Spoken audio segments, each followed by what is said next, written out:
Hello everyone, we are group number 4.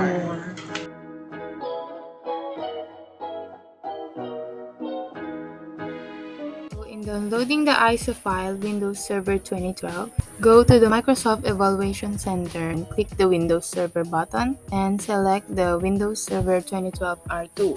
Click the download ISO, it will take you on this website.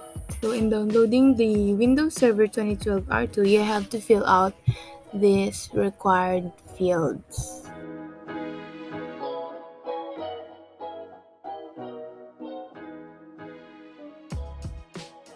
And after you fill out the fields, click the download now. And then click the ISO download 64-bit edition. We will now proceed into VirtualBox and create and configure our machine. So let's click new, set the name of our machine. Let's click next. Here we will select or modify the virtual machine's hardware.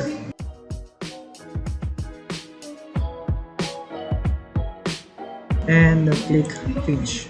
And let's click the settings into storage, and we will choose this now into the network and set it into bridge adapter. Let's try and run our machine.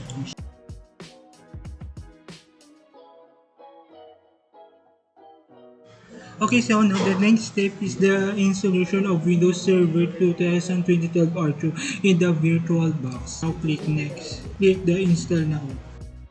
In this activity, we are going to choose the server with GUI and click next. And now the lessons terms, we need to read this. If you are already done reading it, we can accept it and then next. And we are going to choose the custom install Windows only and we just continue. And now the Windows Server R2 is now installing, and let's wait it to be installed in the VirtualBox machine. So now after the installation, and we are going to use the password asterisk admin. Click the finish.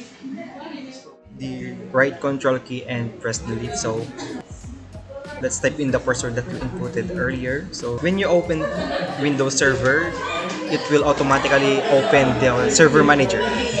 So for the first step is to configure the local server. Just click this local server, configure the Windows firewall, click this allow on app. So just click OK and then close it. For the second step, enable the remote desktop. So click this link, just click this allow, OK, apply, then press OK. The next step is to change the computer name. So just click this one, click change, and for our computer name, just server. Okay, this will automatically restart the machine.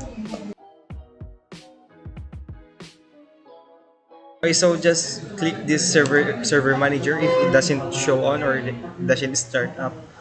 Network configuration. For our network configuration, just click this setup status.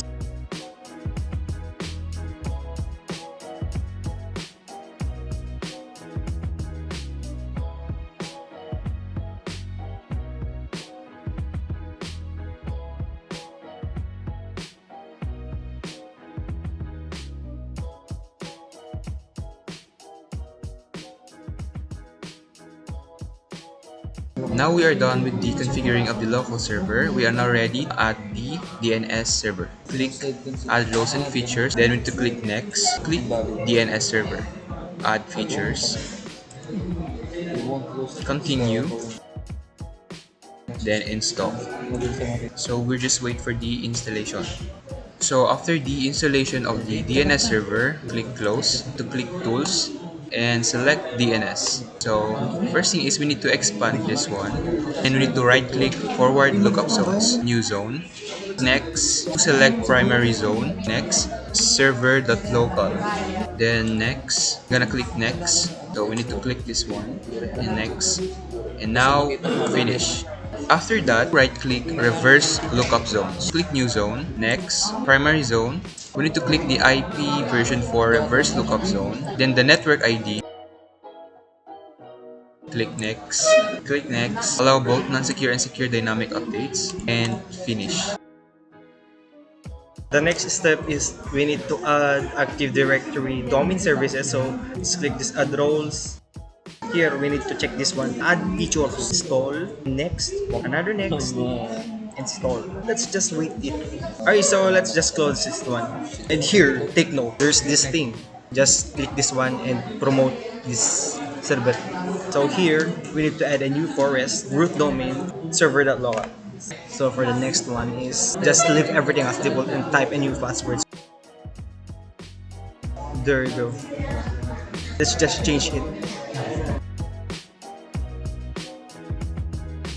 Just click next. So here, the net BIOS is now automatically set. Here, let's just click next again. Next again. And here, let's just install it. This might take a while, so let's just wait for it. So after the restart process, we are now ready to install our DHCP server. Roles and features. Next, next, next. Click DHCP server. We need to add features. Next, next, next. And we need to click install. We are going to wait for the installation to finish. So after our DHCP has been installed, click tools, DHCP. To expand this one, we need to click IP version 4, right click and new scope. So for the name, server scope, next. As we know, our IP version 4 has 192.168.0.135. So in this one, we need to start on 140 and we need to end it in 180. Click next. Next, next. In this part, we need to select no, I will configure these options later. So click next, finish. So here's now all the things. So the last one is let's add IIS for the web server. So here you just need to click this one. Next, next, next. Find for the web server IIS. So just check this one. Add features. Next, next. And for here, role services, just check this FTP server, FTP services, and FTP extensibility. So just click next and install.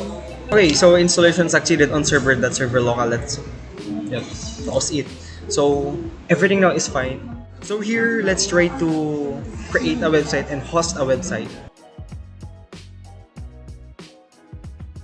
Okay, so we have this default website. So if you click this one, if we browse this default website, it look like this. So let's try to create a website. Let's go here. So this PC, local disk, inetpub, www. So here, let's create a folder and store the website. So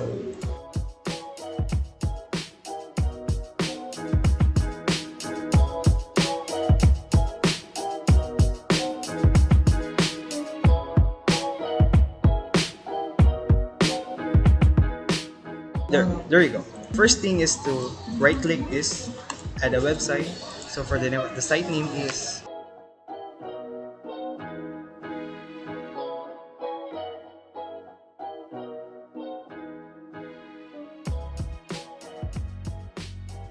then here we have the group 4.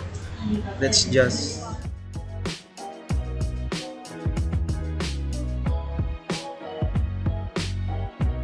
and just copy this one, paste this one. The name of that one is must be group for that local.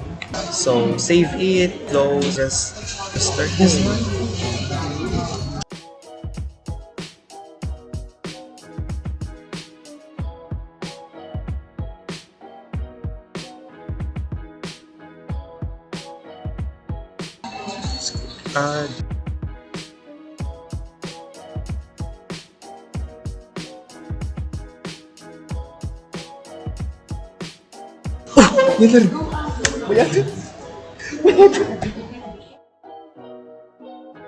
Let's try to access it outside.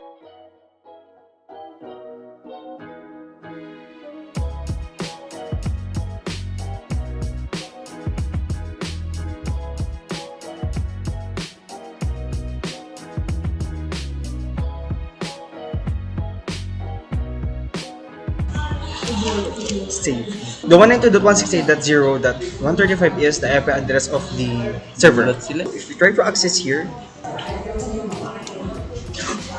so here this is the original machine, which is the Windows 10.